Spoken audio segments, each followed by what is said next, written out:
4h43 da manhã de 2024, acho que era mais ou menos mês de julho, eu acordei e eu cheguei numa percepção interessante. Cara, como é que uma pessoa como Nelson Williams, que tem a predominância do arquétipo do governante, iria se comportar com a esposa dele como um governante? Ou como que ele iria comprar, sei lá, ele precisou passar na farmácia, sei que ele tem funcionários para isso, mas ele teve que passar naquele dia. E aí, na farmácia ele entrou e a esposa havia pedido um óleo essencial da Johnson's Baby para ele, né? Ou ela pediu um óleo, ó, traz um óleo aí pro nosso filho e tal. Ele tá com uma raçadorinha, precisa de um olhinho para beber aí para criança. E o Nelson, ele entra na farmácia, né? Tem lá um arquétipo do governante. E aí, supostamente, né, ele iria buscar um óleo que tem um aspecto do governante, ou ele iria buscar um óleo que tem aspecto, né, ou seja, a embalagem, a forma, as cores, a forma da embalagem de um bebê, né? Então, eu cheguei à conclusão que provavelmente ele, com uma pessoa sensata, iria na parte ali de kids, crianças, ia comprar um óleo, né, essencial, um Johnson's Baby, que é um óleo bom e etc, tal, não tem contraindicação para as crianças. Aí eu falei assim, cara, isso falaria com qual aspecto da personalidade dele, né?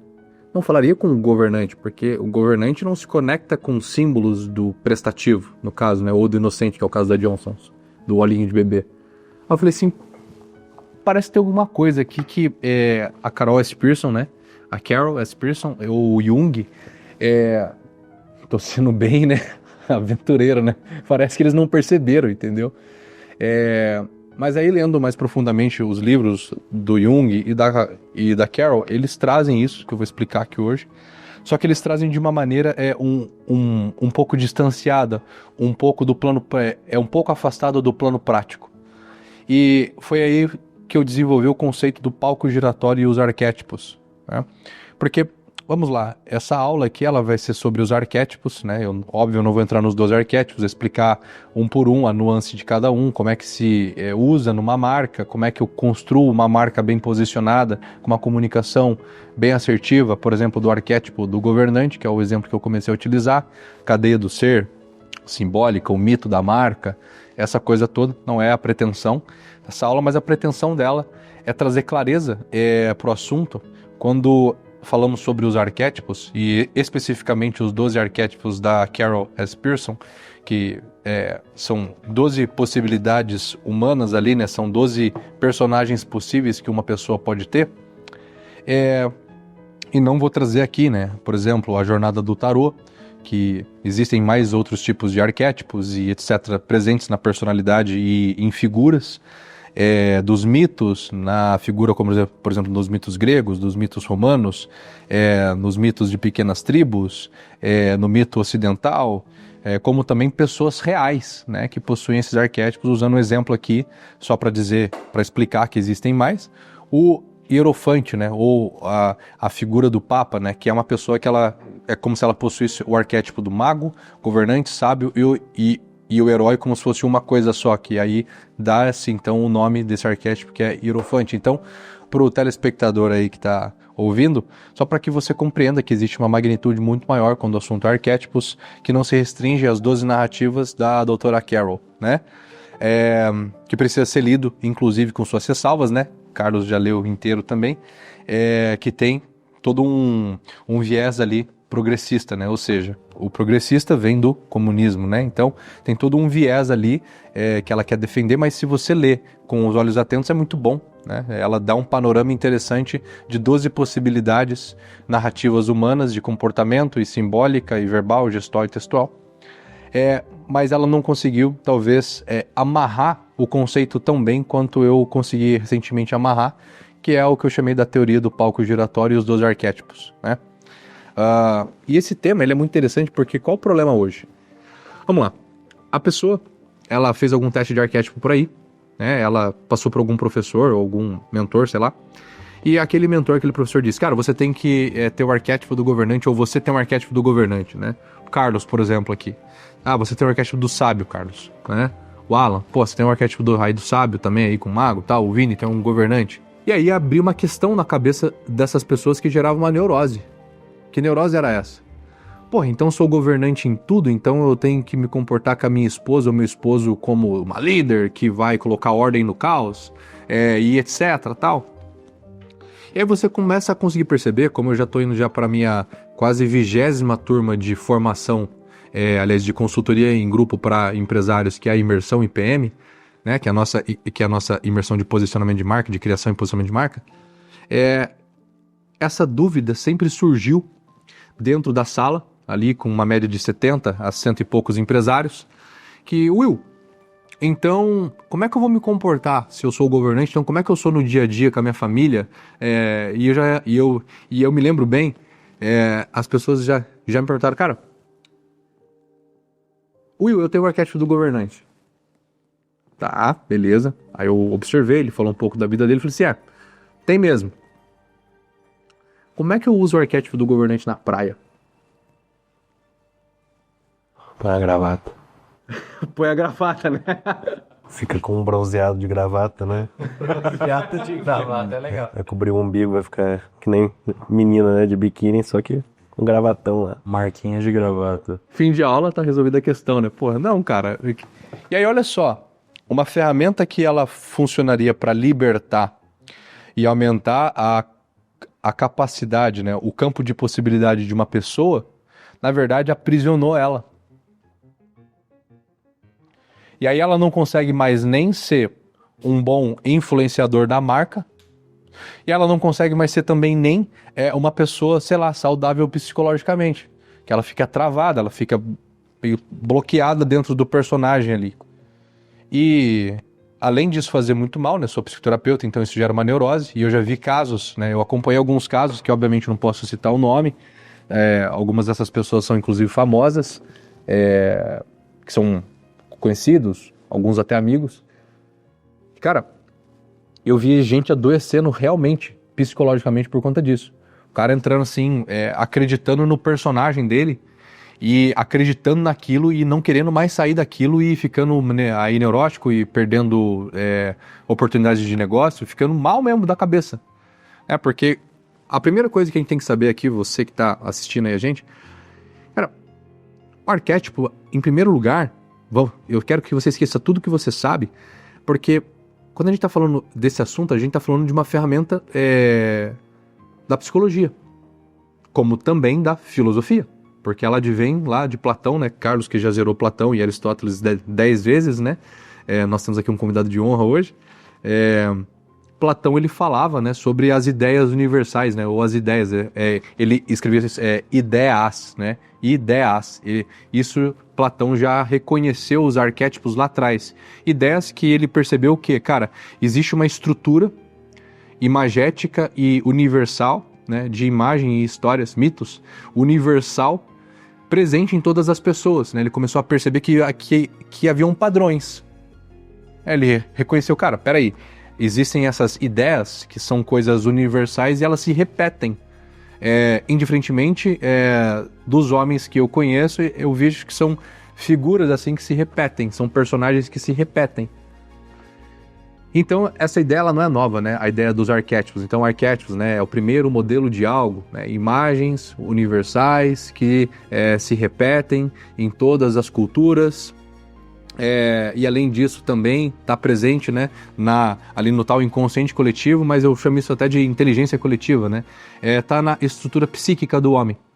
Então, por exemplo, o Carlos pode até contribuir com isso um pouco, é factível que o homem, desde quando nasce, ele tem uma forma de contar as suas histórias, de narrar os acontecimentos, ele tem uma forma padrão de existir, né? E existe então essa coisa que Deus nos deu, que é esse padrão da psique, querendo ou não, né? Então a alma ou psique, que é a mesma coisa, tem uma forma de funcionar.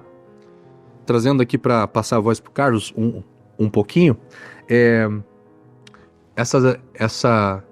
essas coisas que são estáveis, né, no mundo, por exemplo, dia e noite, aurora e meio da tarde, né, o fim de tarde, norte, sul, leste, oeste, as 4 estações do ano, né, os 4 temperamentos, né, a gente consegue perceber que existe aqui na Terra, existe na realidade uma estrutura fixa do mundo, que essa estrutura fixa, então, ela nos coordena, ela nos ordena. Imagina que horrível, cara, não ter dia e noite, você não saber se tá frio ou não, se é sempre calor. Então, existe uma estrutura no mundo que é muito bonita e muito bela, que independente da situação, ela está se repetindo. Guerras estão acontecendo agora, por exemplo, né? No momento que esse vídeo está sendo gravado, houve o assassinato lá do Charlie Kirk, o assassinato daquela moça também, que era ucraniana, que estava lá nos Estados Unidos, lá. Enfim, independente disso tudo, desse caos, amanhã tá de dia. A gente tá gravando essa aula de noite, amanhã tá de dia. Daqui a pouco vem o verão. Daqui a pouco vem a primavera. Ir para frente, para trás, para o lado, para o outro, isso continua fixo. Então são as estruturas fixas que nos fazem, aliás, que nos dão estabilidade. E o que é essa estabilidade? É a gente saber, independente de tudo, né? E aí é até de onde vem, né, uma virtude teologal, que é a da esperança, né? Cara, independente do que está acontecendo, amanhã tem um novo dia, né? Logo isso passa. Ano que vem eu vou estar um pouco melhor. Enfim, a gente tem essas coisas, né? Tem aquela coisa de fim de ano ou de começo de ano, né? Esse ano vai ser diferente e tal. Existe então uma estrutura fixa no mundo, né? Preciso que a gente entenda isso aqui. E existe, portanto, então, uma coisa presente no homem, né? Que aí vem da antropologia do homem, que é fixo nele. E o homem tem uma forma de contar as suas histórias, né, Carlos? Ele é fixo, né? Isso é bem interessante, porque na poética, Aristóteles fala que a poesia, mas quando ele fala poesia, ele está falando de criação literária, né? Que ela é mais universal que a história, porque ela está falando de coisas que elas sempre podem acontecer de uma maneira ou de outra. Então, quando você assiste lá a peça do Otelo de Shakespeare, né, ali tem um personagem específico, né? Tem o Iago, tem o Otelo, tem a Desdémona, tem o Rodrigo. E aqui são personagens específicos naquela peça, mas depois de assistir a peça, você aprende algo de universal a respeito de como funciona o ciúme, de como funciona a manipulação, né? O que é uma pessoa inocente que foi injustiçada, né? E quando você reencontra essas dinâmicas no mundo, você reconhece o manipulador, você reconhece a dinâmica da inveja que vai se alimentando das fantasias, né? E acaba ganhando uma vida própria e tudo que ele vê de sinal confirma a suspeita e ele não consegue sair do estado emocional, né, obcecado, e acaba fazendo coisas assim que levam à própria ruína, né? O Shakespeare eu acho que é um grande passeio por essa galeria de situações arquetípicas e personagens arquetípicos. Assim, se você que está ouvindo a gente nunca leu ou nunca assistiu um filme ou uma peça de Shakespeare, eu sugiro que você, assim, zere, porque é um dos grandes documentos da humanidade nesse sentido. E é curioso porque, embora Platão, você mencionou Platão, embora Platão tenha tido essa ideia sobre as ideias, né? Ele tinha uma concepção muito mais matemática da coisa, sabe? Porque o que a gente pode citar de exemplo platônico disso é triângulo retângulo, né? Antes de desenharem o primeiro, ele já existia e ele já tinha todas as propriedades dele, é uma possibilidade universal. E na verdade, na República, ele até menospreza as histórias, de certa maneira. Seriam imitações de imitações, e ele faz ele critica Homero, ele desaconselha a leitura de certos trechos. Aristóteles foi quem tinha uma visão mais da literatura e das narrativas, né? E aí não são só livros que você pode ler, mas também filmes que você pode assistir. Embora com filmes é mais difícil, porque muitos filmes, às vezes, eles são propagandas, né? De ideias. Mas com algo que abre a porta para esse universo de possibilidades, né? Porque a gente tem que pensar também na estrutura do discurso, né? O discurso humano, ele tem 4 facetas, né? E na faceta mais básica, você tem justamente as pessoas que estão dando nome às experiências, estão relatando os acontecimentos. Então elas estão criando o vocabulário que a gente usa para se comunicar, é como se fosse a moeda corrente que a gente troca para se entender.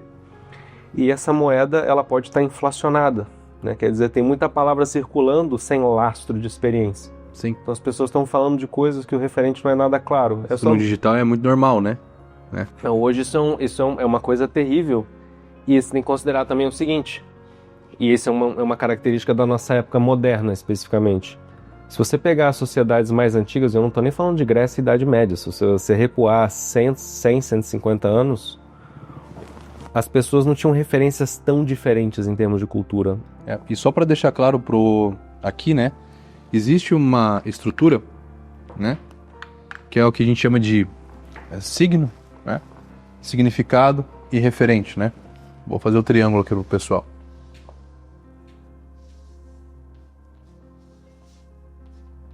O signo, ele é uma palavra, né? Ele é um som, né? Então ele é um fonema, né? É um fonema. Então, por exemplo, eu falo a palavra carro, beleza? Você vai precisar de outras palavras, que aí vem o significado. Você precisa de outras palavras, ou seja, de outros sons, para definir o que é um carro, né? Um carro é um objeto. Esse objeto ele tem um motor, que é uma força que é movida a combustível, com 4 rodas. Você pode se sentar de forma segura, que te leva de um lado para o outro. Isso é um carro, né?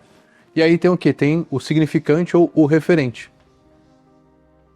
O referente do carro, né? O referente, que é o objeto em si, né? Então, eu tô vendo um carro. Imagina você explicar para o seu filho, né? Você imagina que agora ele tem 2, 3 anos, por palavras, né? Você explicar para ele o que é um hipopótamo. Filho, um hipopótamo é um animal, tem 4 patas, ele é grandão, ele vai criar uma imagem, uma foto na cabeça dele, meio esquisita. Aí se você traz uma foto de um hipopótamo, isto é um hipopótamo. Beleza. Então ele tem o quê? Um referente estável do que é o hipopótamo, correto? E qual que é o problema hoje? As pessoas se alimentam só de significado e signo, que inclusive é o problema com os arquétipos, né? Ninguém sabe de fato o que significa, né? Então as pessoas conhecem a palavra, né? Arquétipos. Aí vem o significado, né? Então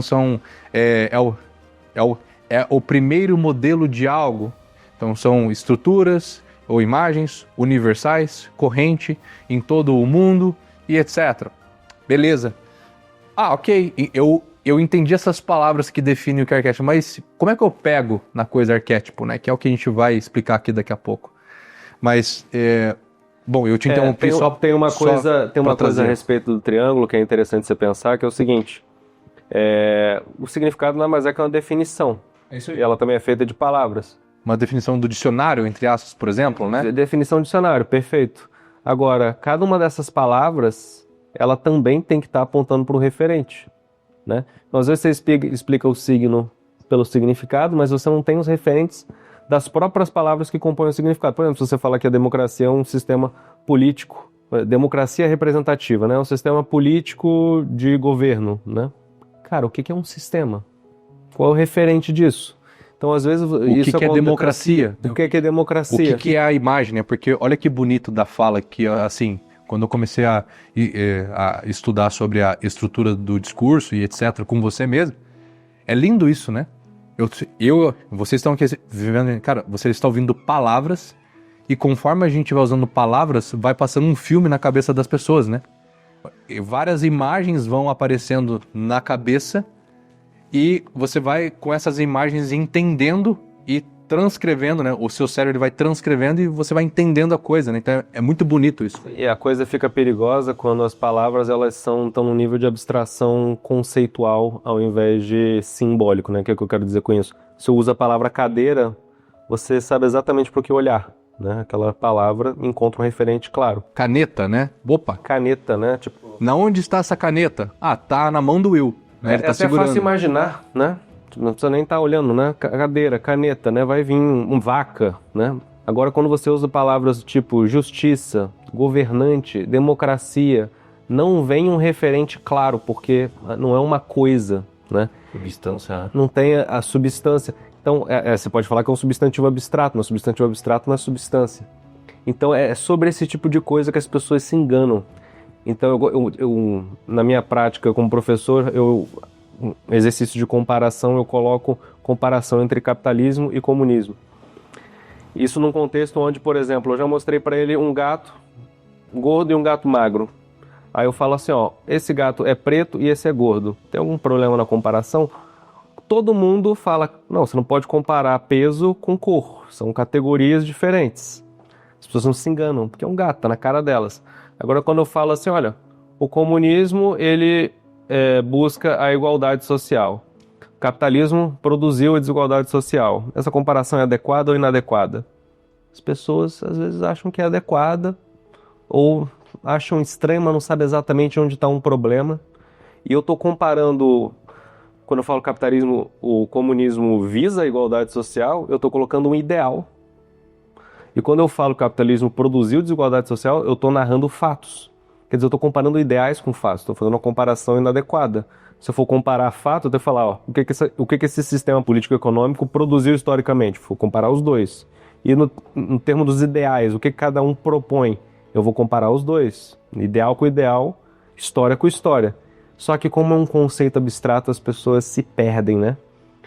E se perdem em relação a coisas muito mais imediatas e próximas, como o arquétipo, né? Que envolve comportamento e envolve um papel social que ela vai estar ali se posicionando perante as pessoas, né? Eu sou governante, né? Estou posicionado como governante. Beleza. Aí, tipo, você vai governar sua mulher quando vocês forem fazer amor? Tipo assim... Que coisa estranha, né? Vira meio que uma coisa 50 tons de cinza, né? Mas é curioso porque você propôs, né? É um casamento engenhoso do Zonde com o Jung, né? Ou com a Carol, né? Que o Zonde tem esse conceito do palco giratório, só que ele tinha uma ideia, ele pegou a ideia das pulsões do Freud e ele diagnosticou que haviam mais de uma pulsão. Então, por exemplo, haveria o princípio do prazer, de tipo, você quer fruir alguma coisa e obter um gozo. Porque Freud era só isso, né? Freud. Se bem que tinha o Thanatos também, né? O impulso de morte depois. O Thanatos, né? E ele tinha as pulsões de... Meu Deus, eu esqueci, eu falei tanto disso. As pulsões de Thanatos ou Thanatos e... Eros, perfeito, né? Eros e Thanatos. Isso aí. E depois outros caras da escola psicanalítica trouxeram outras coisas, né? O Adler trouxe a pulsão de poder, né? O Zonde, ele articula, acho que, se não me engano, 8 diferentes pulsões. E aí, por exemplo, aí ele nomeia as pulsões pelas psicopatologias, né? Sim. Então você teria, por exemplo, a pulsão sádica, que seria o impulso de querer modificar o mundo. E teria a pulsão masoquista, que é de você padecer a ação dos outros. E a psicopatologia é quando a pessoa fica fixa numa função. Ela só é sádica, ela só quer mexer e bagunçar. E aí é onde eu articulo com o arquétipo, porque Exato. Qual que é o problema? Sou governante, o cara quer ser só o governante, ele acredita nesse personagem. E ele começa a viver uma narrativa dentro da cabeça dele só do governante. E tudo que ele quer fazer a partir deste personagem que, assim, cara, que não dá, né? Então, no caso, é muito interessante isso tudo, e de fato, né, eu ia falar, né, agora que eu trouxe essa teoria do Zonde, estudando o Zonde, falei assim, cara, mas eu posso articular isso aqui para outras coisas também, né? E é muito interessante porque, bom, o ponto que eu queria que você trouxesse, e você trouxe, né, mas concluindo ele existe uma estrutura fixa da forma de uma pessoa pensar e se comunicar, né? E os arquétipos, quando a gente pensa em arquétipos, que é abstrato, num primeiro momento, até a gente entender de fato a substância dele, porque ele tem substância, né? As pessoas ficam assim, malucas. Cara, então eu sou governante, então eu tenho que fazer tudo como governante, né? E etc. E aí é onde acontece um grande problema. A pessoa, ela fixa, né? Ela cliva, ou seja, ela trava ali, ela como um gato assim, assustado, sabe? Ela trava ali e ela quer ser só aquele personagem. Isso, dentro da psicologia, da psicoterapia, a gente entende o quê? Como uma pessoa que ela clivou ou uma pessoa neurótica. Ela está em neurose. O que é uma pessoa em neurose? É uma pessoa em pensamentos repetitivos sobre o mesmo tema. Então vamos pensar numa coisa que eu tratava no consultório às vezes, sei lá, ejaculação precoce. O que é um sujeito que ele sofre da ejaculação precoce? Tem uma parte biológica também, claro, mas se é recorrente, é uma pessoa que ela tem um pensamento repetitivo ao entorno daquele eixo. Então, por exemplo, né? Tá aqui, ó. Tá o eixo, né? O eixo é o quê? A ejaculação precoce, né? Aí beleza, então o cara, ele acorda pensando, putz, se eu for fazer amor com a minha esposa ou com a minha namorado, né? Aliás, aí no caso é mais com os homens, né? Putz, bicho, eu tenho que aguentar mais hoje de noite. Aí ele vai almoçar ou ele vê uma cena, sei lá, mais caliente, alguma coisa, ele, cara, mas puta, eu gozo rápido, né? Eu chego lá rápido. Cara, e toda vez que eu penso em sexo, pra mim é uma coisa muito ruim porque eu chego lá rápido. Então,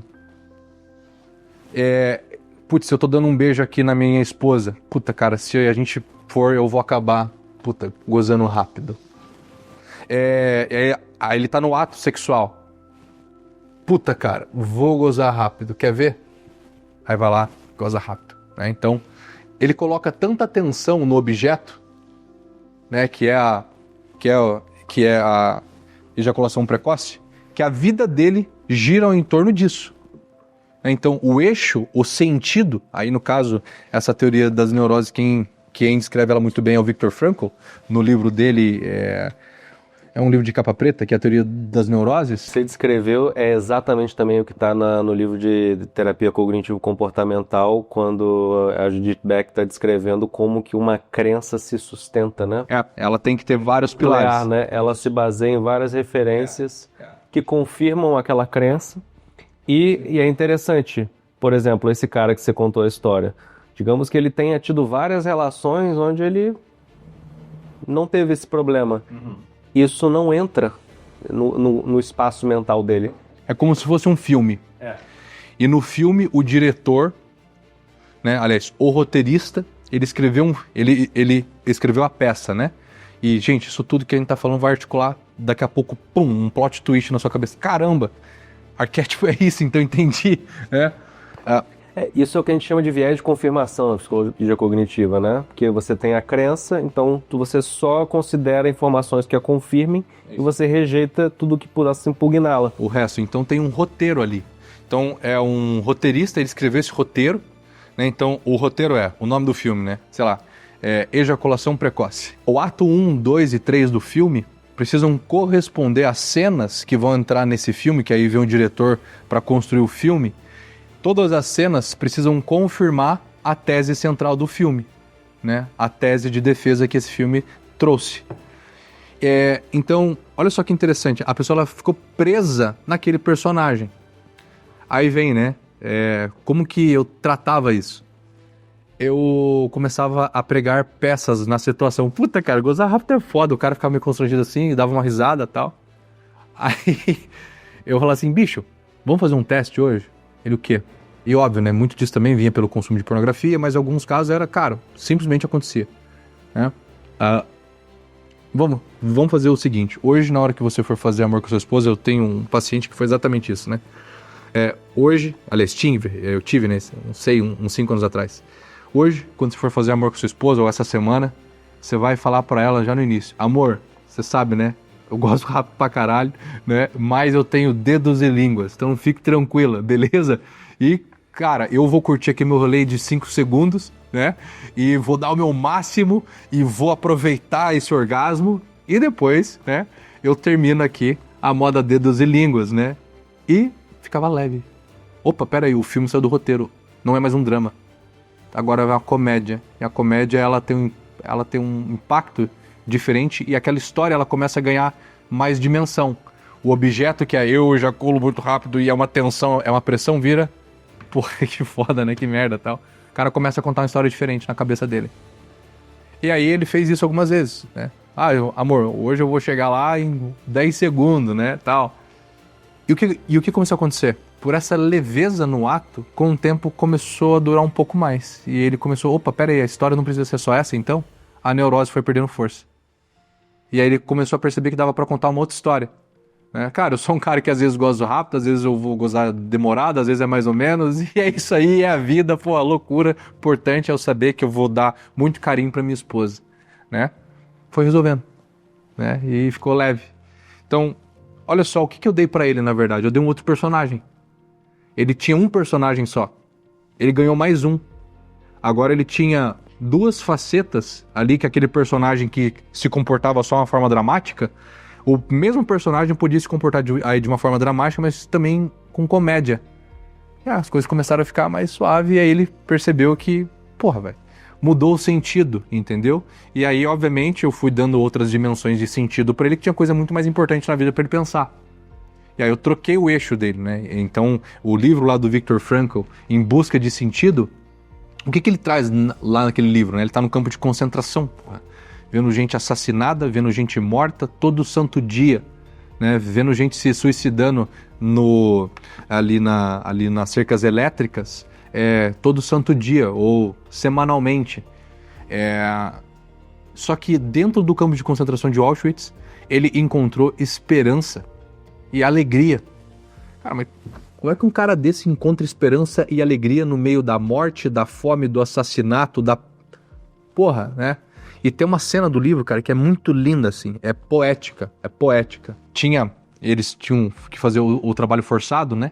E ele retrata um momento que eles estavam indo trabalhar em algum local, já faz uns 4 anos que eu li o livro, então não lembro desse detalhe. Estavam indo trabalhar e estava no inverno, então muita neve. E eles tinham pouca roupa, então todo mundo com muito frio.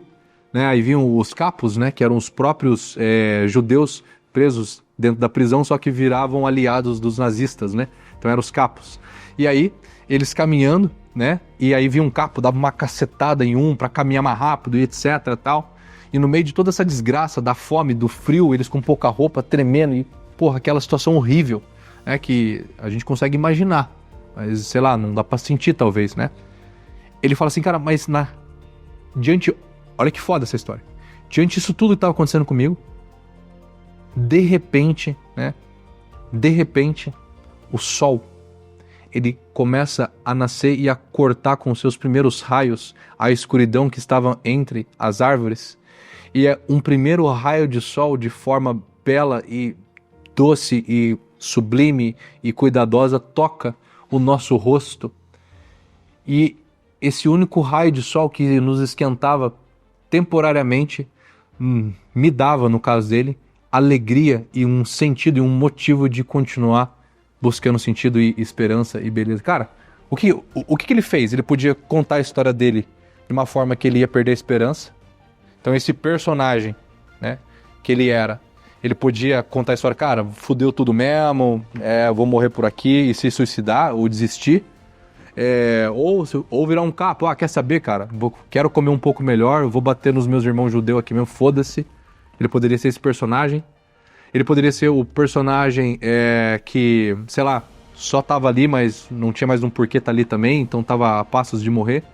Só que ele escolheu criar um roteiro cujo a tese desse roteiro era a esperança, era um sentido maior. Existe o amor aqui diante de mim a todo pequeno momento. E esses pequenos momentos sustentavam a crença dele de que existe um sentido para tudo isso aqui. O que eu acabei de dizer? Entre vários personagens que ele poderia ser, ele escolheu um roteiro e dirigiu o filme dele interior daquela forma para que ele não perdesse a esperança e se sustentasse com alegria, com amor. Tem várias cenas ali do livro que ele fala, tinha dias que a gente estava com tanta fome que nós começávamos a pensar, né, em comida gostosa, em alimentos que eles já não comiam há muito tempo. Cara, assim, nego de 1,70 m com 40 quilos, 50 quilos, né, só pele e osso. E eles começavam a imaginar aqueles alimentos e se divertiam com isso e conseguiam dormir com a própria força da imaginação, se alimentavam daquela comida objeta que não estava presente ali. O que é isso, cara? Senão, obviamente, coisas mais superiores, como a esperança, a fé e etc., mas o personagem que ele escolheu viver. O personagem que ele tinha no dia a dia tinha momentos de comédia, tinha momentos de tristeza, tinha momentos de esperança, Então ele teve vários... O personagem dele conseguia ver o mundo de várias cenas possíveis, de vários ângulos possíveis. Como o Carlos trouxe Shakespeare, né? Você vê lá Hamlet, né? Ser ou não ser, eis a questão, né? Me mato ou não me mato. O que ele tá falando? Cara, eu não vejo mais saída. Eu não vejo mais uma outra história que eu possa contar para sair dessa, né? Por quê? Porque é uma pessoa ali, interpretado pelo Hamlet ali, que é o personagem do Shakespeare. O que você está vendo ali? Você está vendo um personagem que ele esgotou as possibilidades de personagens ou de narrativas que aquele personagem poderia ter na vida real. E, cara, o que me resta agora é me suicidar ou não. né? Quando a gente fala dos arquétipos, a gente tá falando então, né? A gente começou com uma abstração alta, né? Então, é o primeiro modelo de algo, imagem primordial e narrativas que existem em todas as culturas, em todos os homens, desde o início dos tempos. Essa é a definição mais apropriada ali, né? São as ideias universais e tal. O que são essas ideias? São personagens universais, né? Então são comportamentos possíveis. Então eu quero que vocês pensem em cinema agora mesmo, pensem em filme, né? É um personagem possível, beleza? É um personagem possível que você pode vir a contar a sua história a partir daquele modelo. Quero contar a minha história a partir da inveja. É o que você falou, cara, tudo que eu enxergar na vida eu vou contar a partir do ponto de vista da inveja. Ah, aquele cara ali, porra, não sei o que lá, porra. E aí você vai criando um fantasma maluco na cabeça e fica maluco depois. Você lembra aquela citação de Shakespeare que eu comentei contigo uma vez? Eu acho que é do Ricardo III. O mundo é um palco e um homem, né, quando entra no palco do mundo, ele desempenha muitos papéis. E aí ele começa a narrar os vários estágios da vida, né? É isso aí. Quando você é um bebê, depois você vira um jovem apaixonado, você quer desbravar o mundo. E é muito interessante porque no próprio livro da Carol, quando ela traz a jornada arquetípica, né? Ela fala dos arquétipos aparecendo numa progressão que corresponde aos vários estágios da vida, né? E aí no caso... É belíssimo. O que é isso, cara? É arquétipos, né, tal, não sei o que lá. E aí, os arquétipos da personalidade. Personalidade vem de persona, né? Persona, se eu não me engano, você me corrige, vem do grego, máscaras de peças... é isso aí. São máscaras de peças de teatro. Então quero que vocês pensem em máscara mesmo agora. Máscara de carnaval, beleza? Então, vamos lá. Porque as peças eram interpretadas com os atores usando máscaras, né? Exatamente. O teatro antigo grego, né? Ele era feito ali com personagens. Era durante o dia, porque não tinha luzes, né? Era em fim de tarde ali. E eles usavam máscaras para interpretar aquele personagem. Para ser uma espécie de até uma alegoria, né? Para ficar, aquele ali é o malvado. Ah, aquele ali é o bonzinho. Ah, aquele ali é o herói. Né? É o símbolo do teatro, né? A máscara rindo e uma chorando, né? Em cima da outra, né? A comédia e a tragédia. É isso aí, a comédia e a tragédia. Cara, e olha que magnânimo isso aqui. Arquétipos da personalidade. Então são comportamentos, são teatros, são personagens possíveis que você tem. Você que tá assistindo, nós todos aqui. Então, vamos pensar então em personagem mesmo de filme. Vamos pensar no Leonardo DiCaprio. Eu gosto muito do exemplo lá que você dá. Dá aí pra gente aí. O exemplo do DiCaprio, ele é muito... Claro, né? óbvio, né? Por exemplo, vocês dois aqui, vocês já assistiram Titanic. Já. Quem chorou, né? Chorou no Chorei. Chorou no Titanic? Não. Era de pedra, né? Compaixão zero. Zero. Neuroticismo 2. Enfim. E vocês já assistiram também o Lobo de Wall Street. Sim.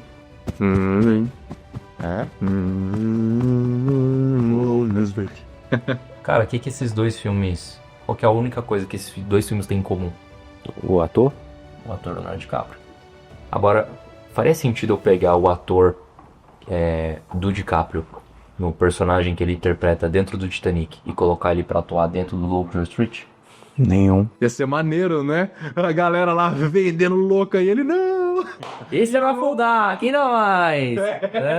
Quem dá mais? Esse vai afundar. Pô, nenhum sentido. Da mesma maneira, se eu pegar o personagem do DiCaprio do Titanic e colocar ele pra interpretar o Lobo de Wall Street, né? Imagina a melancolia, né? O cara não vai nem ter filme, acabou. Exatamente é isso que acontece com essa persona, ou seja, essa máscara de festa teatral. Ele tá interpretando o DiCaprio.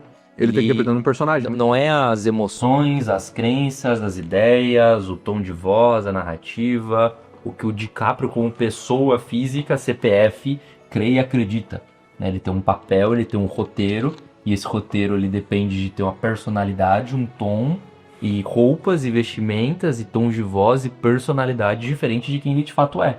Mas que naquele cenário que ele é proposto para aquela peça, né? Ele está de fato atuando Com muita maestria. O cheirador de pó ou o apaixonado, Exato. o pobre.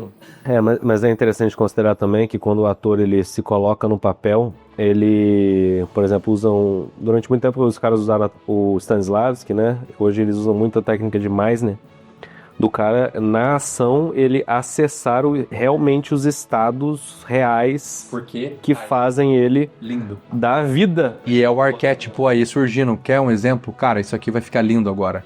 Vai começar a montar as peças aí. Só você pegar o Coringa do Batman do Nolan, que se suicidou. É? Heath Ledger. O que aconteceu com ele? Ele se confinou, ele ficou meses trazendo um personagem louco, né, doido ali, e ele entrou tão bem no personagem que foi o melhor Coringa de todos os tempos. Né? Cara, imprevisível, explosivo, cara, louco. Que personagem era aquele na linguagem dos arquétipos? O Fora da Lei na Sombra. Fora da Lei na Sombra é um personagem que na sombra, ou seja, nos comportamentos dele negativos, o fim desse personagem é o suicídio. Então quando você pega o Chester do Linkin Park, você pega o Chorão do Charlie Brown e você ouve as músicas e você olha a fisionomia do rosto, ele tá nesse personagem do Outlaw, do Fora da Lei. Pelas canções, você vê a melancolia e a tristeza e aquela coisa escura, como quando o Coringa do Batman aparece nas cenas, tá aquela coisa escura e triste e sugada de bem, né? Só tem a presença ali do mal, e você consegue perceber esse conflito interno ali, nessas pessoas que deram um cabo à própria vida, presente ali, esse Fora da Lei presente. Né? Ele já desistindo nas letras da música. Então você pega as letras da música, cara, quem criou a letra? Quem interpretou aquela letra? O cara. E aquilo era uma expressão do mundo interior dele. E se você ouve as letras e interpreta as letras com os referentes certos, e você tem ali no fundo da tua cabeça e conhece com profundidade o arquétipo do Fora da Lei, que é esse comportamento possível, esse personagem possível, você fala assim, cara, esse cara tá mal. Esse cara não tá legal. Pelas letras eu percebo que ele não tá legal. Um pouco do órfão também, né? Exato, né? Tem um órfão ali, tem um... Enfim... Olha que legal que a gente começou a montar aqui agora com tudo que a gente trouxe. Cara, a gente veio lá, né? Será que o Nelson Williams, né, ele vai comprar o óleo Johnson's? E por que ele compraria, já que ele é o governante? Porque ele tem vários personagens dentro dele, que é o conceito, no caso, então, né, eu vou desenhar ali agora, do palco giratório. A gente começa a adentrar, então, no conceito do palco giratório. Basicamente é isso aqui, né? Existe aqui um centro, que é o que a gente chama de... Esse é o verdadeiro eu, né? Que é o eu. E daqui a pouco eu vou explicar um pouquinho sobre esse eu, né? E Deus deu essa estrutura da realidade pra gente.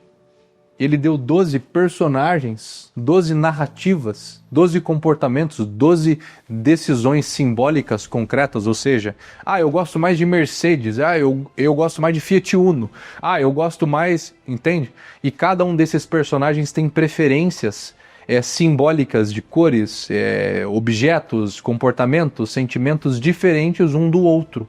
Então ele deu pra gente, né, pela estrutura da Carol, né, um inocente, ele deu um prestativo, ele deu um homem comum, ele deu um herói, ele deu um explorador, um criador, um fora da lei, um amante, um sábio, um mago, um governante e um bobo da corte. E você tá nesse palco aqui, né? Enfim, eu deveria ter feito, né, um círculo aqui, né? Mas você tá aqui, ó, no centro. E a vida tá acontecendo aqui, ó, né? Então isso aqui a gente tá na dimensão aqui da alma, né? Então tá na dimensão aqui da alma. E tem o mundo concreto aqui, né? Que é onde a gente fala que tá o teu corpo, né? Que é a parte material sua, né? E tem uma realidade aqui entrando dentro da tua cabeça, né? Então tá aqui o seu olho, né? Ou os seus sentidos, visão, audição, tato, olfato, paladar. E esse mundo, ele entra para dentro de você. E a depender do personagem que tá aqui, né? Você vai responder ao mundo como esse personagem. Então o Coringa, Fora da Lei na Sombra, ele encarnou aquele personagem. Vamos esquecer do fato triste do suicídio depois, né, que foi posterior, mas ele entrou no personagem do Coringa do Batman, né, e vinha os acontecimentos lá dentro aí do filme, da trama, os acontecimentos, e ele respondia aos acontecimentos concretos do mundo como um fora da lei, né? O comportamento que se manifestava, as decisões que eram tomadas, o jeito de se vestir, o jeito de andar e etc, meio louco assim, respondia como um fora da lei na sombra, como um lunático, como um doido, né? E aí foi o que eu fui chegando à conclusão. Aí daqui a pouco eu vou articular a marca com a pessoa, mas primeiro vamos trabalhar a pessoa aqui. À medida que uma pessoa adquire repertório através do estudo principalmente dos grandes romances, né? Shakespeare, Dostoiévski, Machado de Assis, Tolstói, os clássicos, Dante, né? Então, o que é uma pessoa que lê isso tudo, se ela obviamente tem inteligência para ler isso, o que acontece? Ela viu muitos personagens, ela viu vários personagens ali possíveis, morte, drama, ir pro inferno, voltar, ir pro céu. Enfim, ela viu várias possibilidades de histórias que estão no campo de ação dela, inclusive que ela pode viver uma dessas histórias. Ela pode ser aquele assassino, ela pode ser aquele Rodia que assassinou, né, as duas mulheres lá, a velha e a neta dela, né, a cena lá do Crime e Castigo. Caralho, eu posso ser esse assassino, né, porque, caramba, isso tá no meu campo de possibilidade, eu posso tirar a vida de alguém. Mas tá no meu campo de possibilidade também um Viktor Frankl e ter esperança no meio do inferno que eu tô vivendo. Porra, mas eu posso ter a possibilidade aí também de ser, sei lá, um Hamlet, que vou estar decidindo entre a minha vida e a minha morte. Porra, que legal. Só que existe um fator aí chamado experiência real e concreta. E agora eu vou trazer um exemplo assim que pra mim foi assim, fundacional para conseguir perceber uma coisa interessante.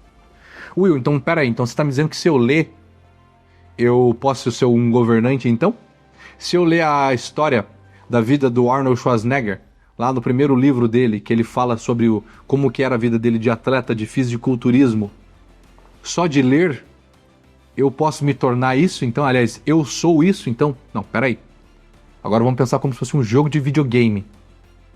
Você focou em querer comprar aquele personagem dentro do jogo que é o herói. E esse herói, o referente dele é simbolizado por um atleta de fisiculturismo. Como pode ser um jogador de futebol, um jogador de basquete, um jogador de vôlei, de natação. Beleza, é o seu referente de herói. E daqui a pouco eu vou explicar uma coisa maneira aqui para você entender as nuances possíveis de um herói. Que eu acabei de explicar agora, querendo ou não, né? Ó, eu quero ter o arquétipo do herói. Vocês concordam comigo que o Michael Jordan, sei lá, o Arnold Schwarzenegger e um outro atleta famoso aí de uma outra categoria, o Michael Phelps, eles são de modalidades diferentes, óbvio, mas percebem que eles têm uma mesma estrutura narrativa interior de vencer, de competir? Porra, é verdade, né? A estrutura base se repete, mas é uma história diferente. Mas a estrutura, a arquitetura da história se repete, né? Então eu tô vendo um herói que nada, um que joga basquete e um que levanta ferro. Mas para que eu seja esse personagem na minha vida real e concreta, existe o quê? A minha decisão, a minha ação pessoal de escolher me tornar esse personagem.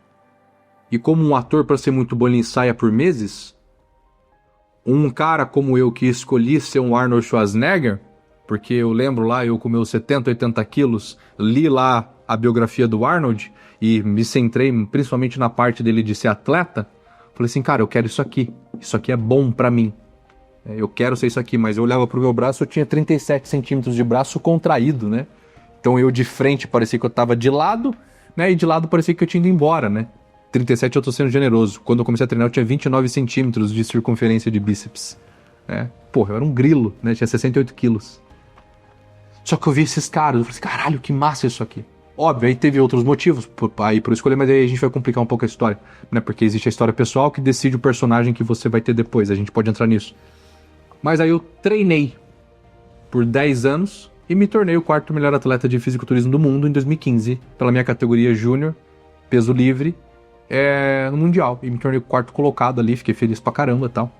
Você está dizendo que para encarnar o personagem, você tem que pagar um preço Tem ação concreta. comportamental. Tem ação concreta, né? Admirar um personagem não é o mesmo que ser o personagem. Por exemplo, caramba, que massa, velho. O quê? Olha só, velho. O Neymar, porra, o cara tem um helicóptero, o cara tem um apartamento, ele sai com umas mulheres bonitas, pô, ele tem dinheiro, ele joga bola e tal. Porra, que massa. Você admirou aquilo, beleza? É um bem maior, porque você só admira aquilo que é melhor que você. Então é um bem maior que você. Então existe a hierarquia, né? De bem maior até o bem menor, né? O bem maior de todos é Deus e o bem menor de todos é o demônio. Transforma-se o amador na coisa amada, né? Transforma-se o amador na coisa amada, né? Como dizia Camões. E aí, porra, eu comecei a amar o Arnold. Porra, e eu quero ser o Arnold. E tanto, cara, que eu copiava tanto o Arnold. Ou seja, eu no começo eu era um imitativo baixo. Depois eu me tornei num imitativo alto. Depois eu me tornei num tipo lendário. Eu criei a minha própria forma de ser um atleta, né? Que são os tipos imitativos, né? Então primeiro você começa a copiar, você copia de uma forma ruim, né? Você vai aprender a tocar, por exemplo, violão, né? Eu comecei a tocar violão, cara, eu errava as notas. Eu era um imitativo baixo, né? Eu copiava as notas mal. Aí eu fui treinando. E aí depois eu me tornei num imitativo alto. Eu repetia perfeitamente algumas melodias, algumas músicas. Mas eu não me tornei num tipo lendário, eu não criei as minhas próprias músicas. Eu não consegui conceber minhas próprias músicas. Então eu só imitei bem uma pessoa, ou no caso, né, um grande guitarrista, ou violinista. O tipo lendário é quando você faz aquilo da tua própria forma. Eu cheguei num nível que eu me tornei referente do jeito de ser pros outros. Me perguntavam, Will, qual que é a sua ficha de treino? Eu falo assim, eu não tenho. Eu chego e treino, aquilo tá na minha cabeça, pô. Eu sinto que tal parte das minhas costas tá faltando e eu coloco a minha cabeça ali e vou treinando pra pegar ali. Cara, pô, mas qual a técnica? Sei lá, velho, a técnica é o que eu tô sentindo, é o meu jeito de fazer o negócio. Porra, mas Ou seja, eu fiz tanto aquilo que eu criei minha própria forma de fazer e passei a ensinar os outros a fazer aquilo também, né? Que é um tipo lendário, mágico, que chama. O ponto aí que eu quero chegar, precisou de 10 anos de ação naquela direção. E no começo, pra concluir, eu copiava tanto o Arnold que por muitos anos eu ia competir, eu chegava, cara, era assim, maluco. Todo mundo, caralho, você parece o Jovem Arnold. Era o meu apelido, o Jovem Arnold. As suas poses é igual do Arnold. O seu jeito de se movimentar é igual do Arnold. Eu fui imitando aquele personagem e depois fui criando a minha própria forma de ser. O que eu quero dizer aqui? Existe a ação concreta para você desbloquear aquele arquétipo, aquele comportamento na personalidade. Basicamente, a gente tem 3 pilares necessários, que são, primeiro, a decisão. Então, você tem que decidir. Depois, você tem que adquirir repertório para compreender como funciona aquele arquétipo, aquele personagem. E depois, você tem que tomar ação, que é passar pelo processo para se conquistar. tornar aquele personagem. E o que acontece hoje na internet? Tem muitas pessoas que decidiram ser, estudaram, né? Gostaram. Pô, estudei, que legal, pô. Tem o Nelson Williams lá, o cara tem um escritório foda, um advogado governante, foda, um governante, tá de terno, tá de Rolls Royce. Porém, para ele chegar lá, ele conviveu com mais pessoas, ele estudou, ele aprendeu, ele tem um escritório hoje, ele trabalhou e ele conquistou muitas coisas com isso. E não só isso, perdão te interromper, mas o que aconteceu? Ele, perdão a palavra, ele se fudeu no caminho. Se fudeu. Então ele tinha a vida acontecendo e ele escolheu, cara, eu vou me jogar nessa situação difícil que eu não sei o que pode acontecer. Só que eu sei que essa situação, se eu passar por ela, eu forjo esse personagem que eu tô tentando viver. É igual você. Não há como você chegar perto do shape do Arnold se você não tivesse treinado pelos 10 anos. Eu, por exemplo, sou investidor. Não tem como eu ser um Warren Buffett se eu não investir pela quantidade de anos e volume financeiro que ele investiu. Então, a gente tem que colocar nesse âmbito que se você vai utilizar um arquétipo, não significa que ele é só uma máscara que você vai colocar e ela vai servir na sua face.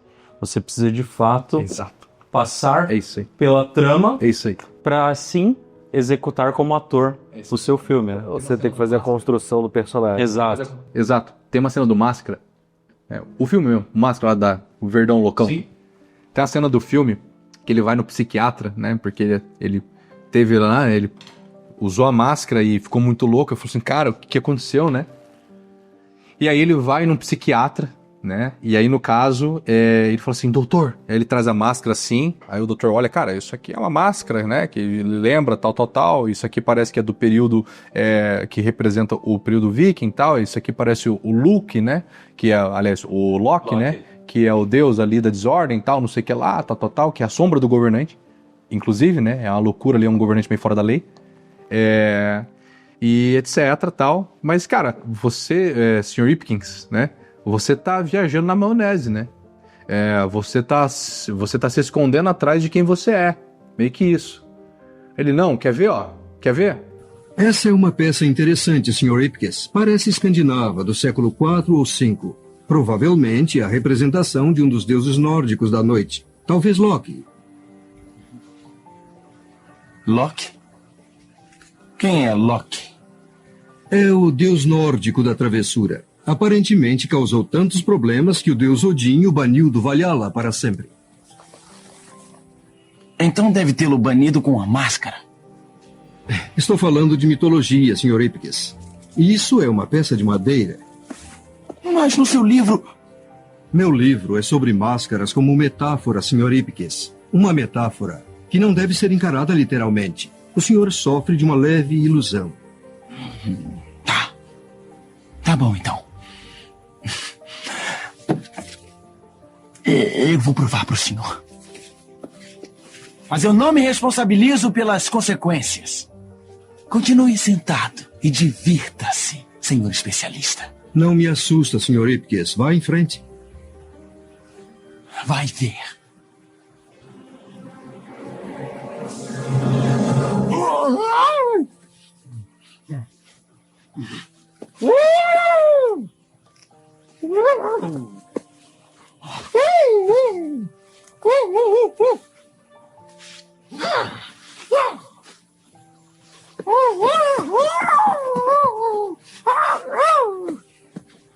Aí ele vai lá, tensão do filme, ele leva a máscara ao rosto, só que nada acontece. Aí ele começa, né, começa a ficar loucão lá, assim, ele tira a máscara, né? Aí o psiquiatra olhando assim, tipo, caralho, velho, cara louco, né, velho? O que é aquilo?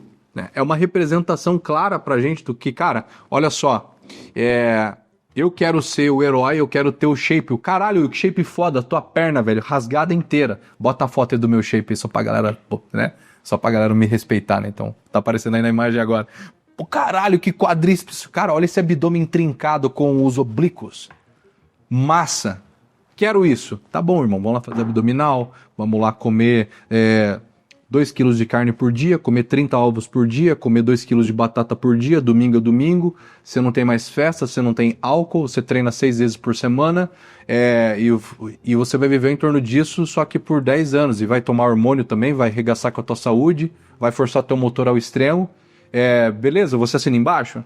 E só que pra te dizer, é bem simples até pra virar o Arnold. Só que tem aqui, ó, um cheque aqui de 20 anos pra tu chegar lá. Tá disposto a viver esse personagem? Ah, porra, aí não. Tá, então beleza. Então você tá me dizendo que você não quer se tornar, você não quer desenvolver esse personagem, esse arquétipo do herói na personalidade. Você não quer ser o Nelson Williams, né? E é complexo porque, infelizmente, hoje com a internet, as pessoas conseguem fingir ser, né?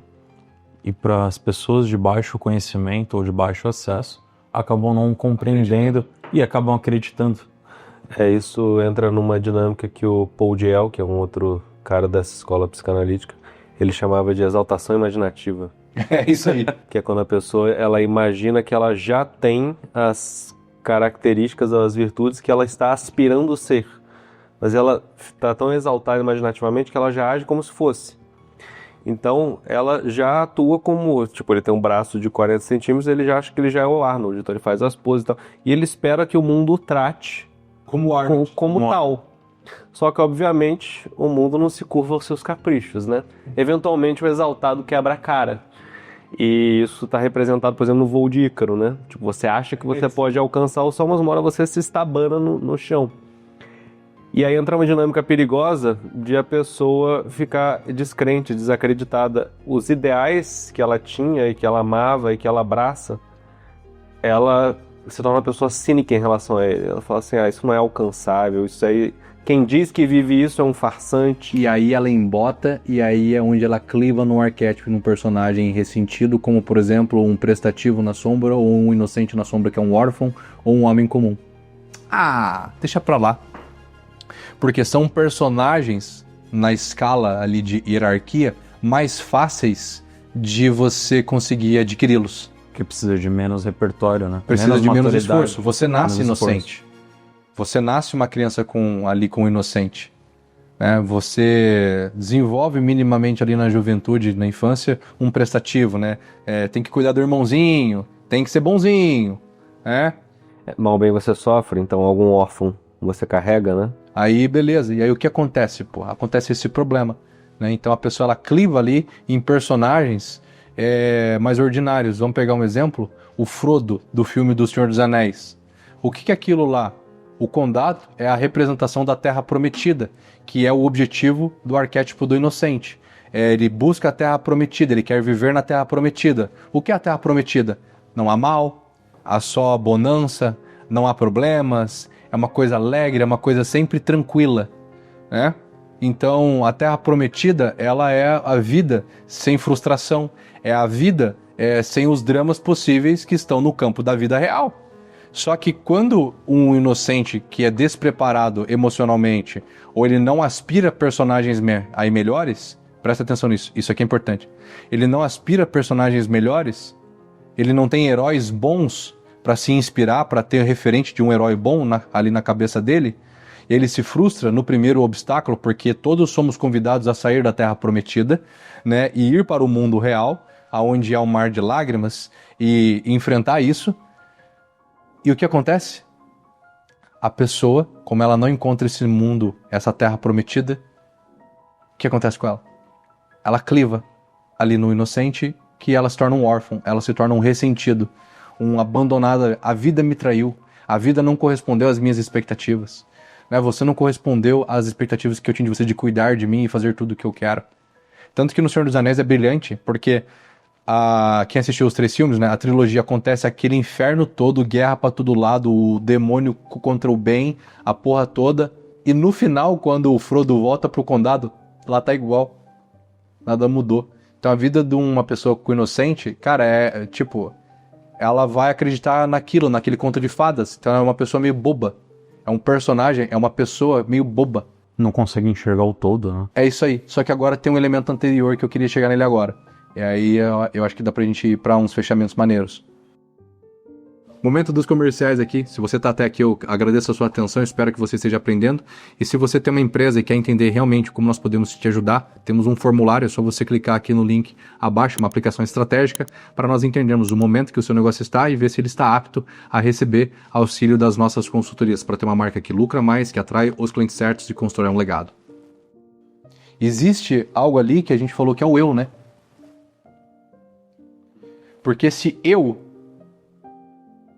não tem máscara, mas ele usa de personagens para se manifestar, para manifestar esse eu no mundo. Não é? Sim. Por quê? O DiCaprio, ele tem ali quem ele é, e ele, pra ir pro Titanic, ele tem que usar uma máscara. Ele usa um personagem, né? Legal. Existe uma coisa anterior chamada o eu. Esse eu, só quem vai te conhecer, aliás, só quem vai conhecer ele por inteiro, é quem criou esse eu, que é Deus. Vou usar um exemplo fácil. Essa caneta, vamos supor que ela tenha consciência, ela vai conseguir se ver de fora e por inteira? Não. O máximo que essa caneta vai poder descobrir é, cara, pra que eu sirvo? Qual é a minha função? Ó, sua função, caneta, é ser uma boa caneta escrevendo e falhando o mínimo possível. Ah, essa é minha vocação, esse é meu propósito, então? Isso, caneta. E quem que consegue ver a caneta por inteiro? O criador da caneta, que foi um artesão. Essa aqui é uma Montblanc, é feita à mão. A maior parte, né? Aliás, tem parte que aqui que ela é feita à mão. Isso aqui tudo é feito por um cara e tal. Somente o criador consegue ver a sua criatura em toda a sua complexidade. Então essa coisa da galera aí da internet fica, cara, quem eu sou, né? Ai, quem sou eu? Cara, que se foda isso. Não importa quem é você. Importa pra que você serve. Se você prestar atenção mesmo, tu nunca vai ver o teu próprio rosto. Você vê o reflexo dele. Você nunca vai ver as suas próprias costas. Você nunca vai ver o seu esfíncter, porra. Né? O seu rosto. Os outros vão ver. Então, peraí, então você nunca vai saber quem de fato você é, porque você não se criou. Mas o que você pode fazer com isso? Você pode descobrir para que tu serve.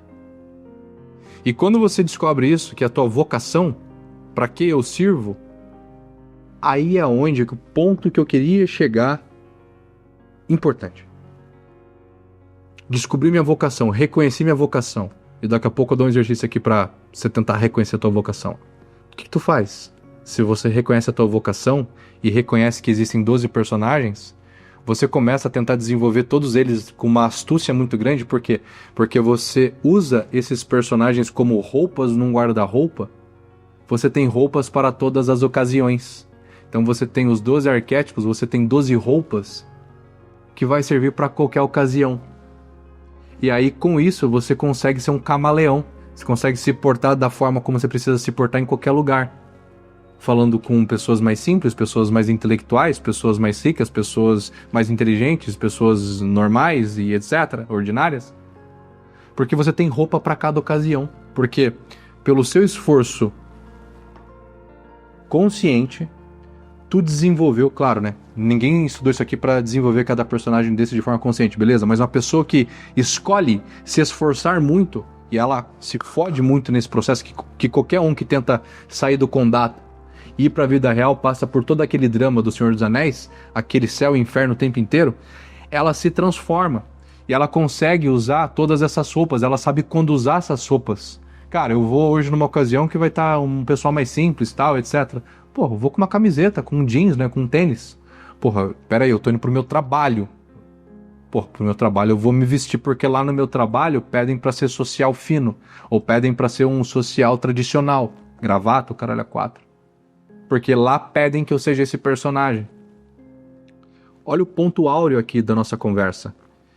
Se eu reconheço a minha vocação e reconheço esses 12 personagens possíveis, esses 12 arquétipos possíveis e como eles se manifestam, as histórias que rememoram cada um desses arquétipos e os seus dramas de luz e sombra, eu quando estiver vivendo esses dramas internamente, eu também vou saber reconhecer e me portar melhor e reagir mais rápido. Que é o que eu fazia no consultório. O paciente chegava e aí o que é legal?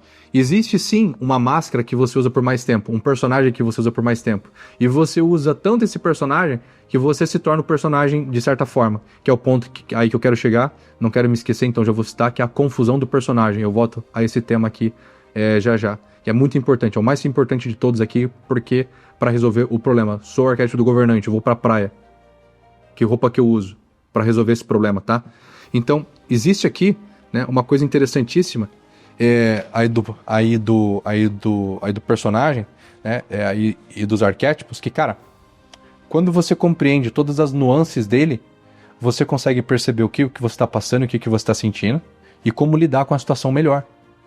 Porra, peraí, eu tô na sombra do prestativo aqui, né? Como assim?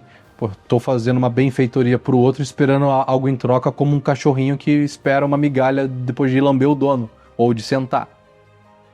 Só que isso é a sombra do prestativo. Eu tô entendendo que eu tô fazendo isso pra minha vaidade, pro meu egoísmo, não tô fazendo de coração. Porra, e eu não quero essa narrativa, porque eu quero amadurecer.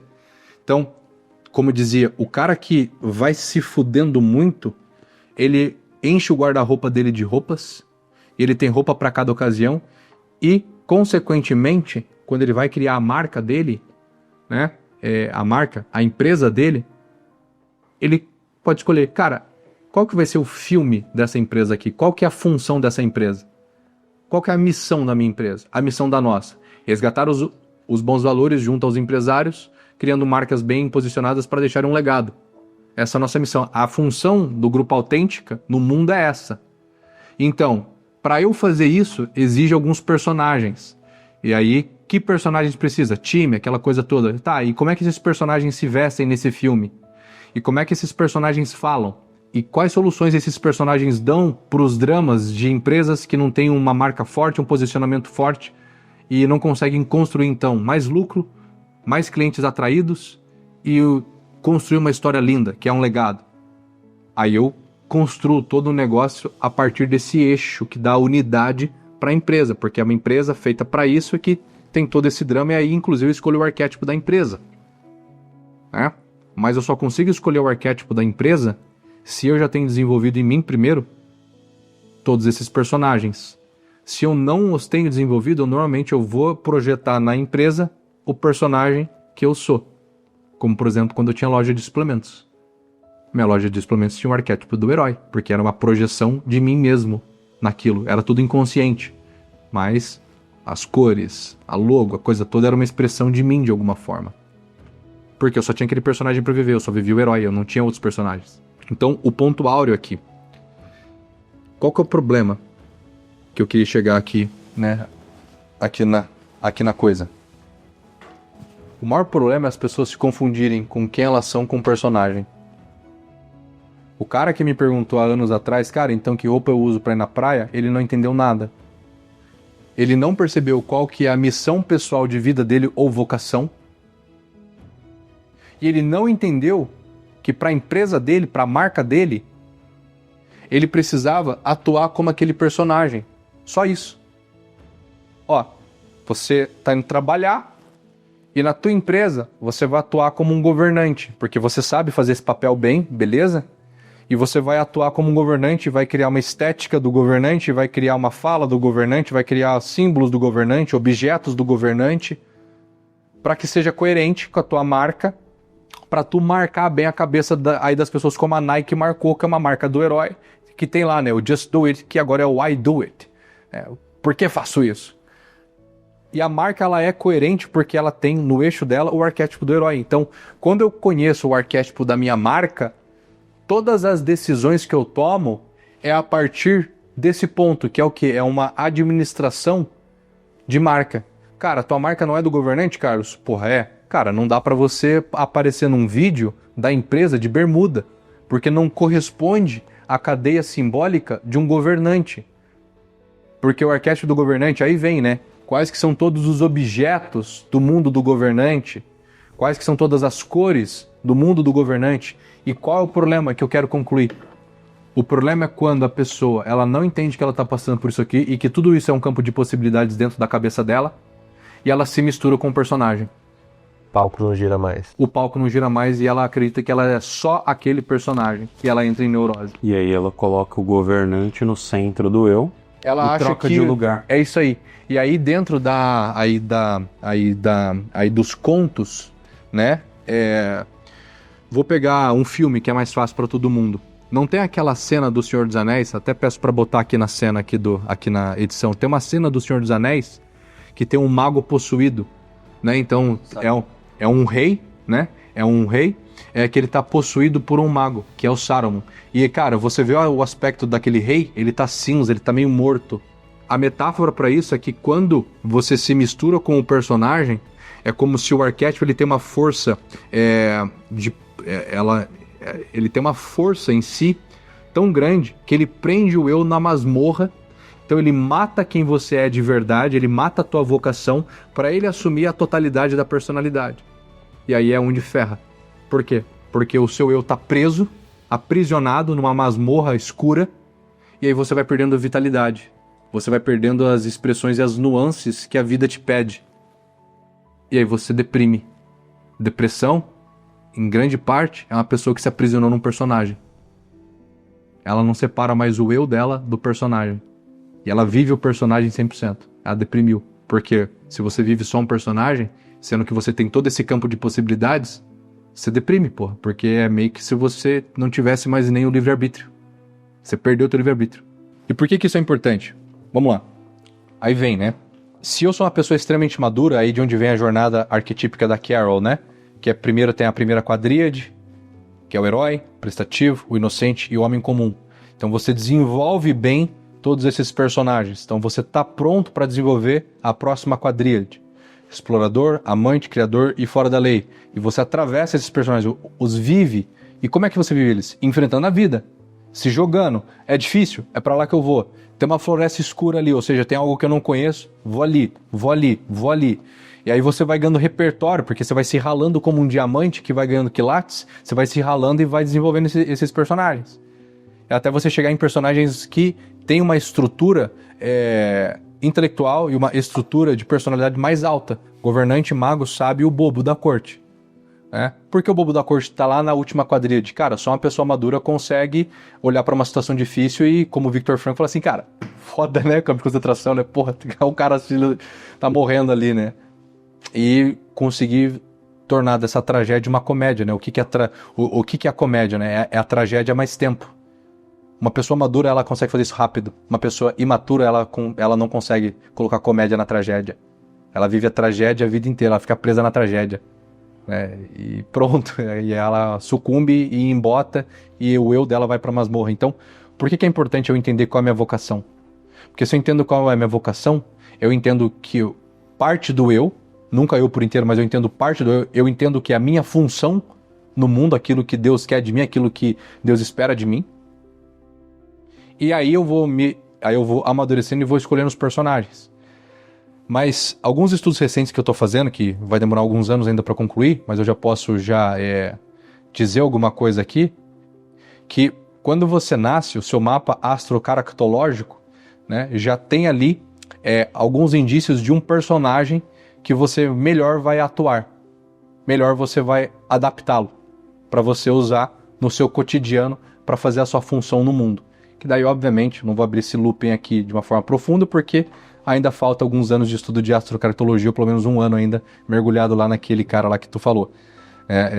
O ponto que importa aqui é, qual é a minha vocação? Qual que é a minha função no mundo? E descobre-se a sua função no mundo, a sua vocação, com um exercício básico. Primeira coisa, você tem que ter um mínimo de história, ou seja, sei lá, 25, 30 anos pelo menos. Ou seja, você tem que ter passado por várias coisas. E aí você para nesse momento da sua vida e reflete. O que na minha vida que eu fiz até hoje,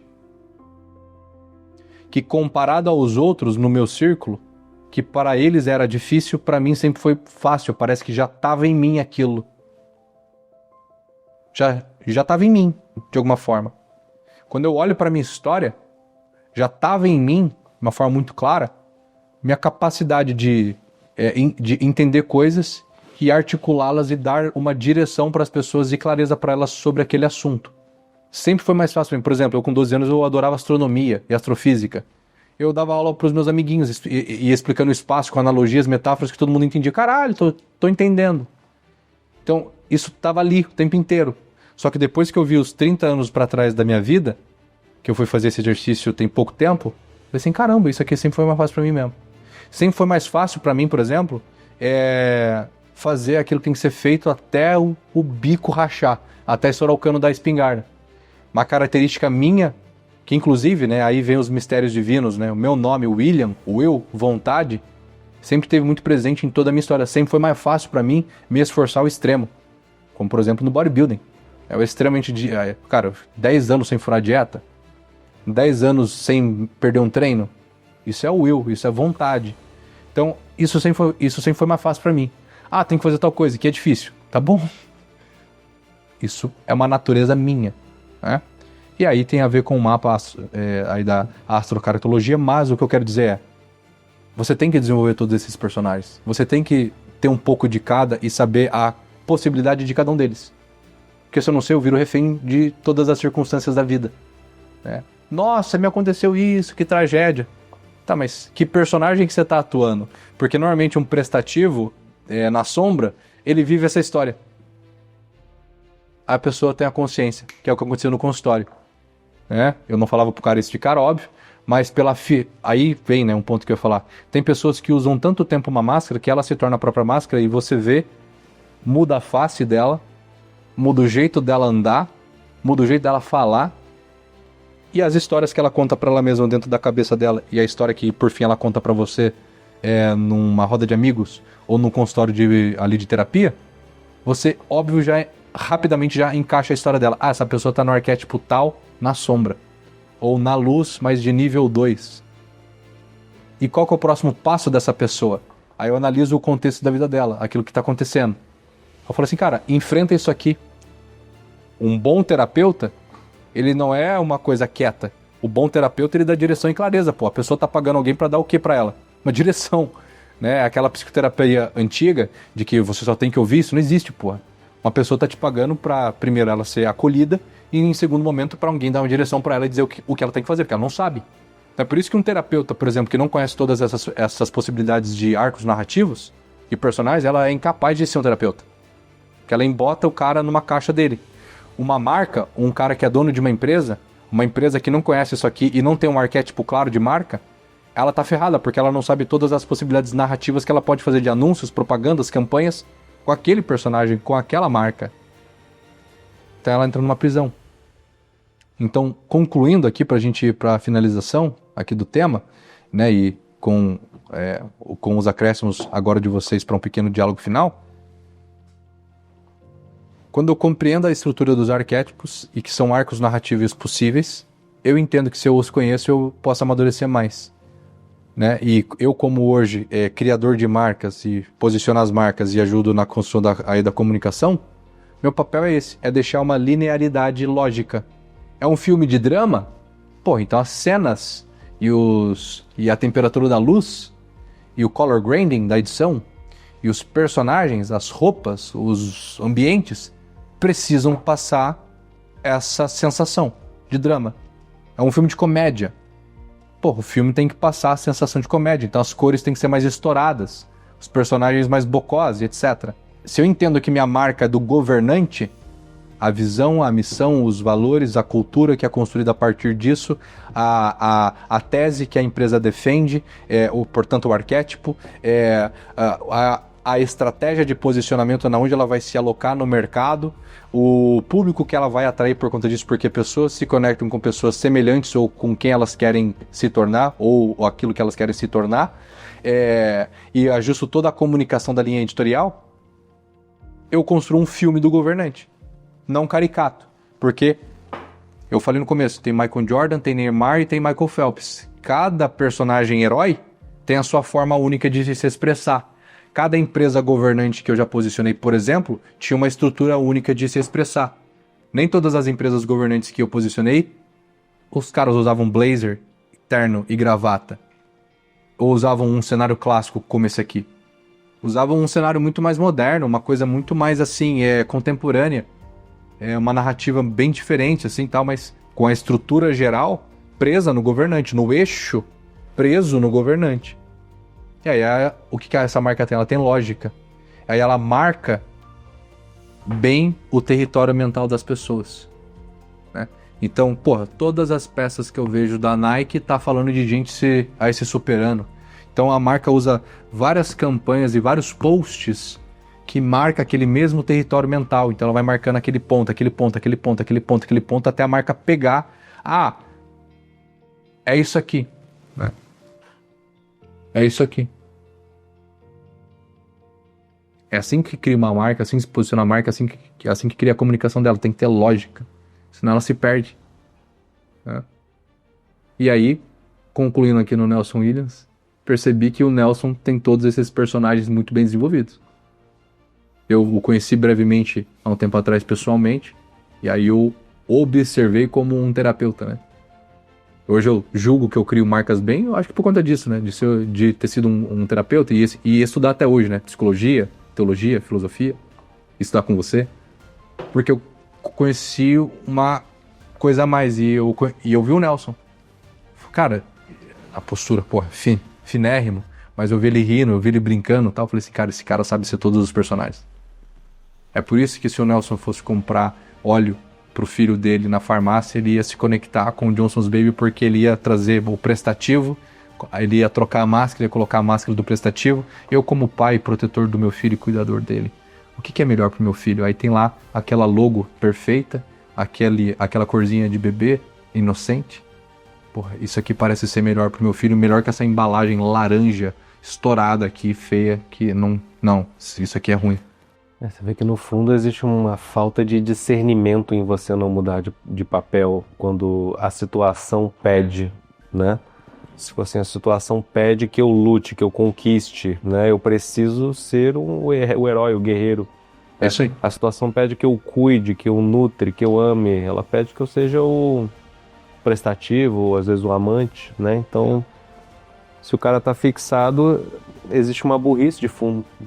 Perfeito. O cara O cara não ter o discernimento do que é a conduta adequada de cada situação.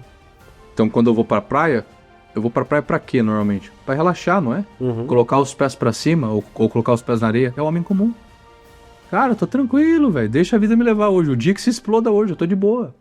Eu vou de inocente. Né? Você vai de inocente? Eu vou levar meu baldinho. O seu baldinho, né? Beleza, e constrói castelinhos. Né?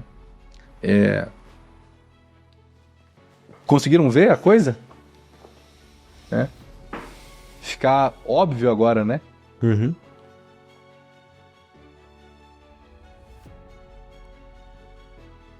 E é interessante, assim, a problemática que existe do cara querer, às vezes, colocar um personagem que ele ainda não acessou pelo desenvolvimento psicológico, né?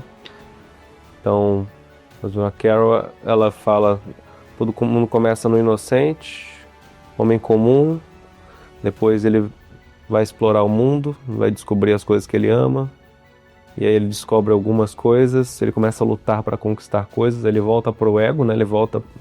Ele se conecta com o herói, ele tem pessoas que você ama, sua mulher, seus filhos, você desenvolve ele também o seu prestativo e você luta por eles, né? O herói e o prestativo acabam funcionando juntos. É isso aí. A certa altura, você amadurece já dentro disso e você começa a ser inventivo dentro daquilo, você começa a acessar o Criador e algumas coisas da maneira de se fazer você descobre que não é para fazer daquele jeito, pode fazer de outros. Você, se é criador, você também é o destruidor, né? Você é o fora da lei, você foge da regra e você cria coisas inovadoras. E é só depois que você acessa a esfera do self, né? Que é o eu mais profundo que o Jung traz, né? Que é o eu profundo, que enfim, né? É a camada mais profunda. E é interessante porque, assim, às vezes o cara, ele quer ser o governante, mas na real ele ainda tá ali na esfera do herói, né? Perfeito. É onde todo mundo se confunde. Porque todo herói, como o Aragorn do filme do Senhor dos Anéis, ele tem que traçar um caminho até merecer ser governante. O governante, isso é bonito de falar, um governante de verdade, ele não escolhe ser um governante. O povo clama para que ele seja. Então a situação da vida pede. Eu vou ser muito honesto. Eu não pedi para hoje ter uma empresa com, né, a gente tem quase 50 funcionários. Mas me colocaram nesse status. A realidade me pediu. Eu fui lutando e de repente, caralho, o que aconteceu? E agora deixa eu honrar esse cargo, né? Então me colocaram ali como um governante. Cara, nos governe, nos dê a direção e nos dê a clareza para onde devemos ir. Porque você já passou por muitas experiências e pode ser que você possa me ajudar, né?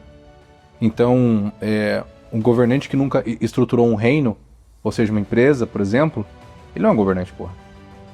Entende? E uma outra coisa também que é interessante, né? É óbvio que é comum que depois de um estágio do amadurecimento da personalidade, você vive muito num personagem por escolha. No caso do Nelson. Então ele vive tanto no governante, porque o que você faz mais tempo na sua vida? Trabalha. Então você vive tanto tempo no personagem que você adquire as características fisionômicas,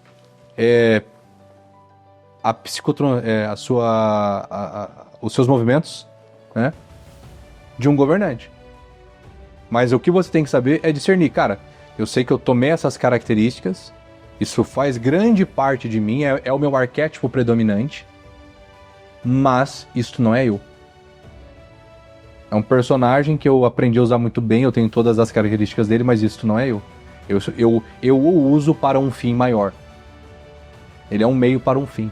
A gente conclui até que A jornada arquetípica, ela é um movimento de forjar você para alcançar a maturidade e assim chegar nos arquétipos do self, né? O mago, o governante, o sábio, o bobo. E todo mundo que tenta acessá-lo sem se forjar vai estar sempre caricato, né? Não vai ser de verdade. É o cara magrelo, é o William Celso lá com 70 quilos, usando uma camiseta de uma camiseta de músculos, com espuma. Ou é o Máscara, na cena que vocês viram, tentando ser o Máscara, mas ele não é, pô. Então fica caricato, que é o que eu chamo de posicionamento caricato. Tem 4 tipos, né? O caricato, o espelhado, o com ruído e o autêntico. O caricato é aquilo que você vê, mano, esse cara tá com uma camiseta de músculos, ele não é forte. Tipo, tá esquisito esse blazer, ou tá esquisita essa roupa nesse cara. Não condiz. Né? Não, porra, não. Desculpa, amigo, não dá. O espelhado, claramente, ele pode ter aquele arquétipo sim, mas ele copiou o outro. Então ele é uma cópia. Mesmo tendo...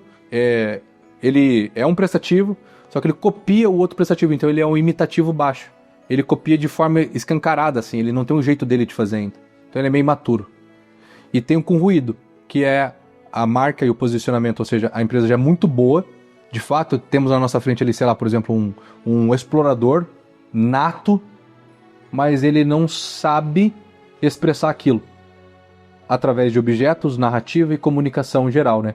Há 4 tipos de comunicação, né? A simbólica, a verbal, a gestual e a textual. Ele não expressa aquilo dessa forma porque ele não tem claro isso, né? Então ele tem ruídos, ou na marca, ou no posicionamento, ou na comunicação. No seu exemplo do guarda-roupa, na verdade, ele foi forjado para ser... Tem as roupas, porém ele tá usando a roupa errada. É isso aí. Ele tá num jantar de gala de bermuda e chinelo. Porra, cara, mas você tem lá um blazer na tua casa, você tem um suéter. Ah, mas tinha que vir de suéter? Ele é meio perdido, entendeu? É o ruído. É o ruído. E tem um autêntico. Sou e me expresso tal como. Porra, o Will é atleta. Quando os caras me viam depois de 8 anos de prática. Caralho, mano, você é fisiculturista, né? Vi lá o seu tamanho e tal. Porra, eu era a coisa e me posicionava e criava minha marca a partir disso. Há uma hierarquia, né? Primeiro eu crio a marca, que é a fundação. Depois eu crio a estratégia de posicionamento, que são as paredes. E depois eu crio a comunicação, que é o telhado. Então isso tudo começa numa pergunta, né? Quem eu sou como marca? Então quem minha empresa é e qual é a função da minha empresa? E da onde que eu descubro isso? Através de uma história que tá na tua cabeça, só que você não contou ela bem ou nem sabe contar ela, que é o quê? Que é o mito fundacional. Então, qual foi a história e os dramas que foram acontecendo para a história ter esse clímax e a sua empresa surgir? Então, quando eu vou extraindo a história da pessoa, eu já capto na história a missão, a visão, os valores e o arquétipo e a cultura que aquela marca tem que ter. Portanto, a estratégia de posicionamento, o público que vai atingir e depois a comunicação, como que vai ser, que aí a gente constrói logo, tipografia, paleta de cor, símbolos, objeto, cenário, roupa, comunicação verbal e etc, que tem que ser para ficar coerente, né? Fica bem claro saber disso. E até por isso que o nosso cliente ideal é o que está com ruído. Que é isso que a gente vai moldar. Porque ele já tá pronto. Ele só não sabe usar a roupa certa. Não dá pra eu pegar um cara caricato. Ele já tem no guarda-roupa. Guarda-roupa. Né? Vou fazer um anúncio assim, né? Você que já tem um guarda-roupa cheio de roupas. Ensino você a se vestir. Traga o posicionamento Esquadrão da moda. Chega na roupa do cara. Traga o posicionamento amado em 10 dias. É isso aí. Seja a sua marca, né? Então, vamos concluir aqui pra ir embora. Mas o grande problema é esse, né? Não dá pra aparecer um arquétipo.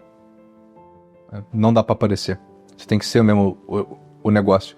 Porque, como eu falei, né? Há 3 níveis, né? Imitativo, baixo, alto e depois o tipo lendário, né? Até você fazer a forma, a coisa, a sua forma mesmo, né? Então, leva tempo. Que é o que hoje o brasileiro e o que a cultura toda de música, a cultura de televisão, novelas e filmes e séries, e o que se aprende na escola, e a dopamina rápida das mídias digitais, retiraram todo esse processo que exige trabalho e paciência para ser. Hoje, por exemplo, eu tenho uma empresa que é uma empresa com sede, todo mundo trabalha presencial, mas a gente sofre com um problema. Os funcionários que a gente tenta contratar da nova era agora são hiperinflacionados. Eles não valem o que eles querem ganhar. Eles não produzem aquilo que eles querem ganhar. 99%. Por quê? Porque ele acreditou nessa narrativa. É o que você falou, é do... Exaltação imaginativa. É da exaltação imaginativa. Ele projeta ser foda. Mas ele é um merda. Né? E aqui vem uma teoria pessoal. Eu vejo que só consegue amadurecer muito bem quem passou por um tempo desenvolvendo o herói. Porque o herói dá força, como você pode perceber, pra tudo. Percebe? Ele dá força pra encarar a floresta desconhecida do explorador, que é o quê? Você se jogar no mundo. Dá força pra criar, e a disciplina pra criar. Dá força pra dar o ultimato, que é o fora da lei, é o tudo ou nada. Dá força pra amar e odiar. Dá força pra conhecer e saber e estudar. Dá força pra liderar e governar. Dá força pra transformar como um mago. Dá força pra, que se foda isso aqui e você mais leve. Um bobo, dá força para servir aos outros, que é o prestativo, dá força para encontrar essa terra prometida, que é o que gerar um mundo mais confortável para os outros, por mais que aqui nesse mundo não estamos aqui para a terra prometida, mas trazer esse conforto é uma teoria assim pessoal que eu desenvolvi, porque a pessoa que ela não tem o herói na personalidade, ou seja, uma criança que não passou a vida treinando na infância, pelo menos a disciplina do esporte. Cara, pra mim é uma das matérias mais essenciais que deveria existir. Porque ela dá força pro resto. Me parece que é sustentável essa percepção. Todos os homens grandes que eu vejo, quando você pega pra ver a juventude deles, eles eram atletas em alguma coisa. Eles se esforçavam muito em alguma coisa. Percebe isso? Sim, você tem períodos de ouro da educação onde a ginástica é um componente fundamental, né? Se você pegar a própria Grécia, se você pegar o período de ouro da Inglaterra, né? Que a Inglaterra é o berço dos esportes, né? As grandes universidades tinham grandes eventos esportivos, né? Até hoje os Estados Unidos ainda tem isso, né? Então... Nas faculdades, né? O pessoal conseguia bolsa na faculdade sendo atleta. Sendo atleta e, tem a tradição do remo, né? Do basquete. Do basquete. É porque o remo é mais antigo, né? Você tem isso no século XVII, XVIII já, né?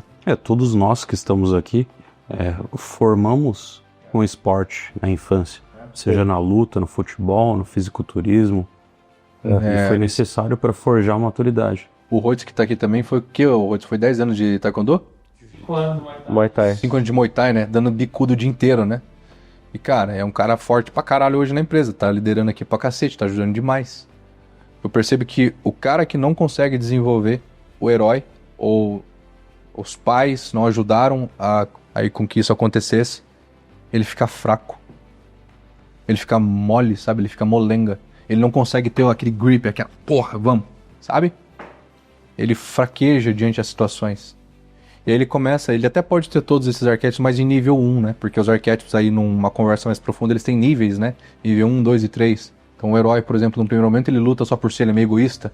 Depois ele luta por uma coisa melhor ali por algo ou por algumas pessoas. E no nível mais alto ele luta por uma coisa grande de verdade. Luto e dou a vida pelo meu país, por exemplo. Então... há níveis de evolução, né? Também dentro de cada arquétipo, isso é importante narrar. E o sujeito maduro, na minha percepção, é aquele que conseguiu desenvolver muito bem o herói, assim, de verdade mesmo, né? A gente pega, sei lá, um ícone do futebol agora que, de fato, merece um pouco mais de respeito, é o Cristiano Ronaldo, por exemplo. Cara, é o único que não vai pra putaria. O cara tem 40 anos já, né? Cara, com um shapeaço, disciplinado, treina pra caramba, come bem, dorme bem, tem a mãe ali, respeita a família, tal, essa coisa toda. Ele não é mais um herói, ele é um governante. Você olha pra ele... Ele tem um monte de business, né? E ele tem cara de governante, né? Ele tem cara de líder. Você coloca uma foto aqui agora do Cristiano Ronaldo e do Neymar, um do lado do outro. Olha a fisionomia de líder, homem, força. E olha a fisionomia do Neymar de menino, de uma coisa mais moleque. Porque o herói do Neymar é nível 1 ainda. Ele luta por ele mesmo, entendeu? Tem nada maior pra lutar. E acaba desenvolvendo mais um fora da lei, por exemplo. É. Não chega a desenvolver o governante. Uhum. na jornada. Explorou, amou, criou, mas tudo de uma forma meio caricata, meio baixa, sabe? Porque ele não... Com um amante ali também, né? Um amante, velho. O herói alto, de nível 3, ele desenvolve as virtudes, né? Ele desenvolve a percepção de lutar pelo bem maior. Cara, eu não vou lutar por mim, eu vou lutar pelo todo. Então ele desenvolve o quê? Justiça, prudência, temperança, fortaleza. E se ele tem uma prática religiosa ainda, como, por exemplo, o catolicismo, ele desenvolve a esperança, ele desenvolve a fé, ele desenvolve a caridade, que são virtudes aí teologais. Ele tem coisas mais altas, entendeu? Porque ele acessou bens mais altos, né? Como eu falei, né? Tem a hierarquia dos bens, que é a cadeia do ser, né? Deus, anjos, homem, animais, vegetais e minerais. Então o homem alto, ele aprendeu a amar mais as coisas do céu, que são as virtudes mais altas. Então tá aqui o homem, ele olha para cima, ele fala assim, cara, tem coisas mais altas do que eu, né? Tem santos aqui que eu posso amá-los e posso imitá-los, ou tenho grandes homens, grandes reis, grandes líderes, que eu quero imitá-los porque eu vejo que são mais altos do que eu e ele tem um referente melhor, né? Os caras que embotam ali num herói de nível 1 ou ali no inocente, prestativo e tal, a referência dele de herói é um herói que tá um pouco mais alto do que ele, mas é um herói vulgar ainda. E ele não é convidado a desenvolver as próximas virtudes, né? Os próximos comportamentos. Verdade, não tinha pensado assim não. Bom, acho que é isso. Você que assistiu até aqui, muito obrigado. Meu nome é William Celso, eu sou fundador do Grupo Autêntico, uma empresa hoje que tem a missão de resgatar os bons valores no Brasil junto aos empresários, construindo marcas bem posicionadas para deixarem um legado. E nesses últimos anos, como psicoterapeuta das marcas, querendo ou não, eu entendi como realmente ajudar você que é um empresário a construir uma marca bem posicionada, uma comunicação alinhada para atrair mais clientes, aumentar os lucros e deixar um legado, porque eu acredito muito que nós empresários podemos mudar a história e melhorar a história do nosso país, melhorando a sociedade através dos nossos atos. Peço também para que você não se esqueça de deixar aqui o seu like, se inscrever no canal e assistir às outras aulas também. E por último, caso você queira entender como a minha consultoria, as nossas consultorias podem ajudar a sua empresa, é só você clicar aqui abaixo no link, que nesse link tem um formulário, que é a nossa aplicação estratégica para entendermos se o seu negócio está no momento certo para receber o auxílio da nossa empresa. Até o próximo vídeo.